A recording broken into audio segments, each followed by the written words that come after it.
श्री वल्लभाधीश की जय, श्री गुसाई जी परम दयाल की जय, श्री हरिराय महाप्रभु जी की जय। વલ્લભ સાખી 16 તેના અનુસંધાનમાં વાર્તાજી નંબર 53 આવી રહ્યા છે। ભગવાનદાસજી સાચોરા બ્રાહ્મણ। તો પેલા સાખીનો ભાવ સમજીએ અને પછી ભગવાનદાસજીના વાર્તાજીમાં તેને જાણીએ।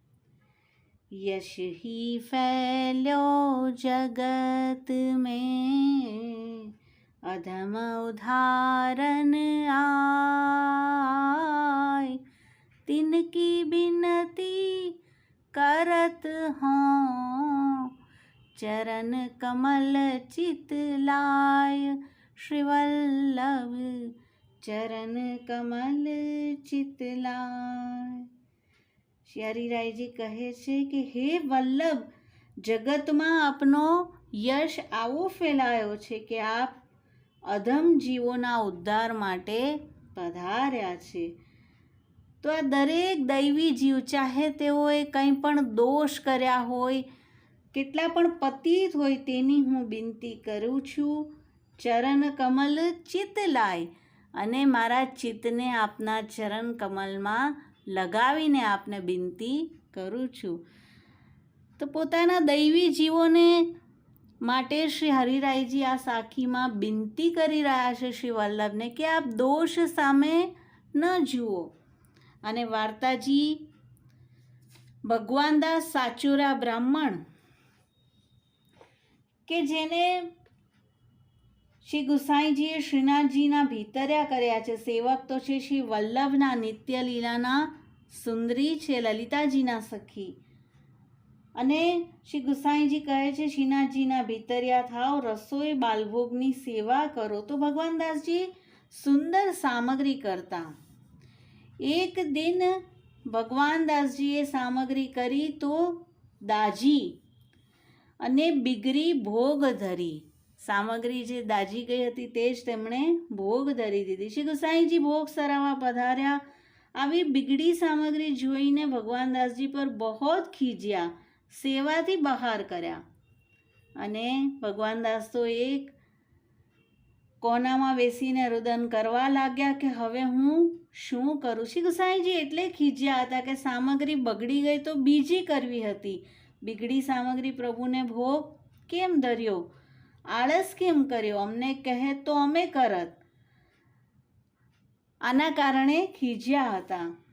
પછી ભગવાનદાસજી ગોવિંદ કુંડ પર અચ્યુતદાસજી પાસે આવ્યા। અચ્યુતદાસજી નિત્ય લીલાના મધુરા છે, એટલા બધા મધુર વચન છે, માનો અમૃત શ્રવ્યું હોય તેવી આપની વાણી છે।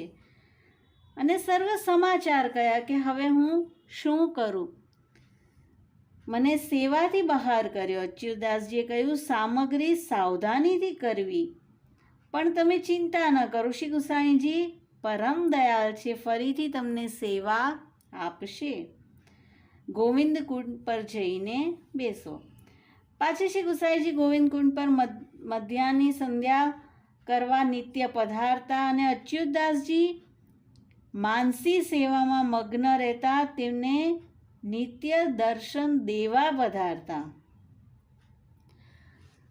તેમના વાર્તાજીમાં શ્રી હરિરાયજી ભાવ પ્રકાશમાં કહે છે દર્શન देवे न पधारते, दर्शन करवे पधारते। अच्युतदास जी के नेत्र में श्री महाप्रभु जी झलकते।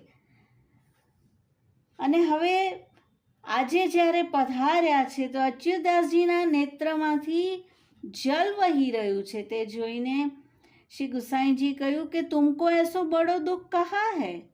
अच्युतदास ने कही महाराज, श्री आचार्य जी ने जीवन को तुमको सौंपे है, सो आपको तो बहुत जीव अंगीकार करना है, और जीव तो दोष सो भरे है। आप अभी ते जीव को दोष देखने लागे तो जीव को उद्धार आप कैसे होएगो। और जब श्री गोवर्धननाथ जी श्री आचार्य जी महाप्रभु उनको ब्रह्म संबंध की आज्ञा दीने, तब कहे जाको तुम ब्रह्म संबंध कराओगे ताकि सकल दोष दूर होएंगे। आप दोष देखने लागे सो मोको बड़ो दुख है, जो अब जीवन को कौन प्रकार उद्धार होएगो। तो आपे जे પ્રયોજનથી શ્રી વલ્લભ ભૂતલ પર પધાર્યા છે તેની જ બિનતી કરી કે જ્યારે બ્રહ્મ સંબંધ શ્રી વલ્લભે આપ્યું અને જીવ તો બધા દોષથી મુક્ત થઈ ગયો, અને આપ દોષ જોઈને જીવને સેવામાંથી બહાર કાઢશો તો જીવની કઈ ગતિ થશે? ત્યારે શ્રી ગુસાઈજી અચ્યુતદાસજીને કહ્યું, તુમ ચિંતા મતી કરો, મેં ભગવાન દાસ કો શિક્ષા દીની હૈ. આ બધા વલ્લભ, વિઠ્ઠલ, શ્રી યમુનાજી એવા સ્વરૂપો છે, અતિ કરુણામય છે કે જીવને केवल शिक्षा करी છે. और यह बात तुम द्वारा श्री आचार्य जी ने मोसो कही है, ताते आज पाछे कोई वैष्णव पर न खीजोंगो. तब अच्युतदास प्रसन्न भये. श्री गुसाई जी गोविंद कुंते भगवान दास की बाह पकड़ी के श्रीनाथ जी के मंदिर में ले गए. कहे सेवा सामग्री सावधानी ते करियो.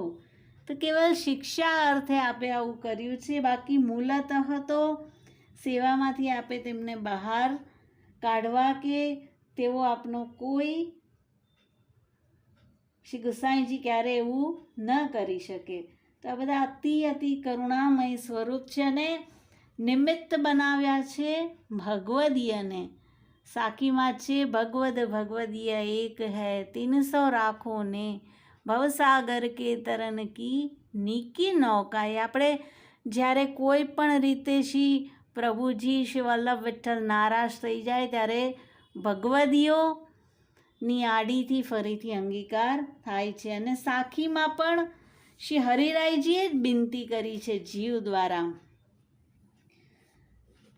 તો આ રીતે આ બધા સ્વરૂપો એટલા બધા કરુણામયી છે. કેવલ આપણને જે ઠાકોરજી માથે પધરાવી આપ્યા છે તેનું જતન કરીએ અને ધ્યાન રાખીને. શ્રી હરિરાયજી શિક્ષાપત્રમાં પણ કહે છે કે આ પ્રભુજીનું એવી રીતે સેવન કરીએ જેવી રીતે યોગી હસ્તમાં પારો રાખે અને કેટલું બધું સંભાળે, તેમ ચિત્તને કેવલ આ પ્રભુજીમાં પરોવીએ અને નીકી ભાંતિથી તેનું સેવન કરીએ.